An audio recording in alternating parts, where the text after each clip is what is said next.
wala kang karapatang magsalita ng masakit, kahit ikaw pa ang tumulong. Maraming tataas na naman ang kilay sa title ng video na ito.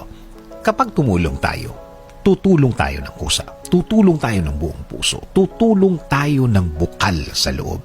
Dahil masarap naman talaga ang tumulong kesa ikaw ang tutulungan. Remember the phrase, it's better to give than to receive.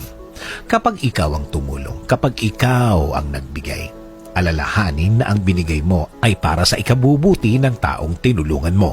Pero huwag mo namang idikta kung paano niya dapat patakbuhin ang kanyang buhay. Dito nagkakaroon ng conflict ang mga tulungan sa magkabilang panig. Kapag ang isa ay isinumbat na ang kanyang ibinigay at ang isa naman, feeling niya walang bayad ang tulong na ibinigay. Nagiging problema lang naman ang tulungan kapag ang feeling ng isa ay nagiging obligasyon